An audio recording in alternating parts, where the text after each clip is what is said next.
A inflação está subindo, o CDI está baixo, eu vou comprar um imóvel, eu vou comprar uma cota de fundo imobiliário para me proteger da inflação.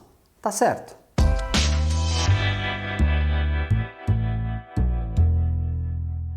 Muita gente está incomodada com a volta da inflação nos últimos meses. E a aplicação financeira mais tradicional, o CDI, está em patamares baixos, rendendo menos que a inflação. Com essa percepção de juros baixos, e eu digo percepção porque tem vários instrumentos já de juros mais elevados disponíveis, pinta aquela vontade de comprar imóvel para se proteger da inflação. Faz sentido? A compra de um imóvel tem vários aspectos, mas para responder sua pergunta no sentido de proteger o seu patrimônio da inflação, eu vou analisar rapidamente a compra do imóvel diretamente, cotas de um fundo imobiliário de tijolo e comparar isso com os instrumentos de renda fixa de juro real, papel público do governo federal indexado à inflação, uma debênture de infraestrutura de juro real e um fundo de debênture de juro real. O primeiro quesito que eu vou abordar é renda fixa e renda variável. Por mais que você não queira, o investimento em imóvel ou num fundo imobiliário de tijolo é um investimento de renda variável. Por quê? Porque apesar de ter rendimentos mensais, no imóvel você tem os aluguéis, no fundo imobiliário você tem os rendimentos pagos todo mês, o valor da cota e o valor do imóvel variam. Podem render mais do que a inflação, pode render menos do que a inflação, pode render igual à inflação. É um valor que você não sabe com certeza quanto vai ser em determinada data. Os outros três são instrumentos de renda fixa. O próximo quesito é custos de manutenção. Quem tem imóvel sabe que tem custos fixos. Você paga condomínio, você paga IPTU e custos esporádicos. E são elevados. Num fundo imobiliário, você não tem o trabalho de pagar por isso, mas os custos existem, são relacionados ao imóvel. E você, como cotista, está pagando também os mesmos custos. Daí você fala, custo de manutenção de um papel de renda fixa não tem. Não é bem verdade. No caso do Tesouro Direto, você tem a custódia que você paga na B3, que é 0,25% ao ano. É um custo, é pequeno, mas é um custo. No fundo, você tem a taxa de administração, você está pagando para um time administrar os seus papéis. Um papel incentivado, uma debênture em si, depende se você paga ou não custódia. Hoje tem muitos lugares que não te cobram custódia, mas você teria que ter todo o trabalho de análise para você saber se aquele papel faz sentido no seu portfólio. O próximo quesito é custo transacional, e esse é muito importante. É muito caro transacionar imóvel no Brasil. Você paga a corretagem por vendedor, você paga custos de cartório, você paga impostos elevados. Então esses custos comprometem muito a rentabilidade do negócio imobiliário. Por isso que você vê compras e vendas de imóveis em prazos muito longos. Quando você vai para um fundo imobiliário, você não tem o trabalho de ir atrás de pagar esses custos, mas eles existem. O fundo paga isso e você, como cotista do fundo, está pagando. Você não tem o trabalho, mas paga. Custo de transacionar um papel público é muito menor. No Tesouro Direto você vê, tem o custo de compra e venda, tem um spread que eles cobram, mas é bem menor.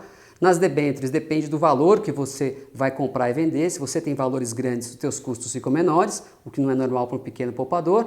Mas os fundos, que são profissionais, conseguem comprar em lotes grandes e otimizam esses custos. Tributação. Quando você tem um imóvel e aluga e recebe o aluguel, você paga imposto. Quando você vende um imóvel com lucro, você paga imposto sobre ganho de capital. No fundo imobiliário, aquele rendimento mensal que você tem é isento de imposto de renda, o que é uma grande vantagem dos fundos imobiliários em relação aos imóveis diretamente. Mas quando você vende as cotas do fundo com ganho, você paga ganho de capital, a alíquota é 20%. Num papel público, não importa se é juros ou ganho de capital, você paga imposto e a tabela depende do prazo. Vai de 15% no mínimo a 22,5% do seu ganho no máximo. Quando você vai para uma debênture incentivada, uma debênture de infraestrutura, tanto os juros quanto o ganho de capital são isentos. E o mesmo é verdade para os fundos de debêntures. Tudo que você ganha é isento de imposto de renda. Diversificação. Quando você tem um imóvel, você está correndo o risco de crédito daquele locatário e a vacância de um locatário só. Se ele sair, você não recebe mais o aluguel. Quando você está no fundo imobiliário, você tem um risco de crédito diversificado de vários locatários e um risco menor de vacância, porque nem todo mundo vai sair e vai deixar de alugar no mesmo tempo. Quando você vai para papel público, nem existe falar em diversificação, porque papel público é por natureza livre de risco de crédito. Quando você compra uma debênture, você está naquele risco totalmente, nada diversificado. Para diversificar uma carteira de debêntures é mais complicado, você precisa ter lá 20, 30 debêntures. Um fundo é por natureza diversificado, ele investe em vários papéis e controla muito bem esse risco de diversificação para te proteger. Acesso à informação. Quando você compra um imóvel, toda a diligência, quem faz é você. seja da construtora, da idoneidade da construtora, daquele bairro, do que vai acontecer no bairro, se vai ter linha de metrô, se o preço está ok, se está compatível com outros lançamentos do lugar. Quando você compra um fundo imobiliário, você delega isso para um gestor, o que é bom, por um lado. Por outro lado, o gestor de um fundo imobiliário contrata empresas para administrar os imóveis, ele compra e vende imóveis, então você tem que confiar. Por isso, quando você investir, veja um gestor que você confia, que você vê a reputação dele, é muito importante. Num papel público, numa NTNB, está no Tesouro Direto o preço todo dia, é muito estampado, está ali. E numa debênture, você pode entrar no site da Anbima e ver o preço das debêntures, é muito transparente. E por último, mas não menos importante, a liquidez. Lógico que todos os investimentos a gente deve fazer com horizonte de longo prazo, mas às vezes aparece uma oportunidade que você quer fazer ou uma necessidade que você precisa resgatar um investimento seu.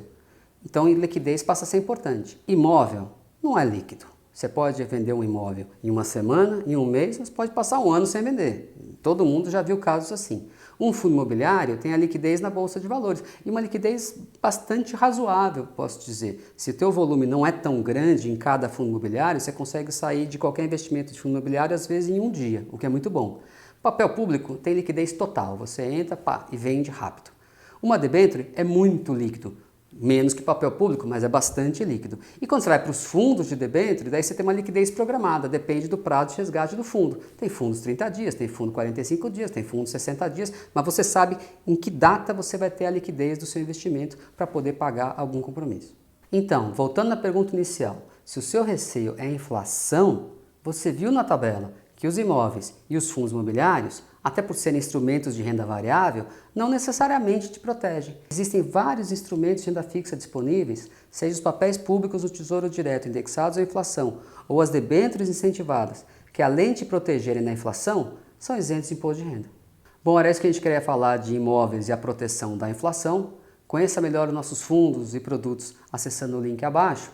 E se você tem dúvidas e sugestões, liga pra gente. Um abraço.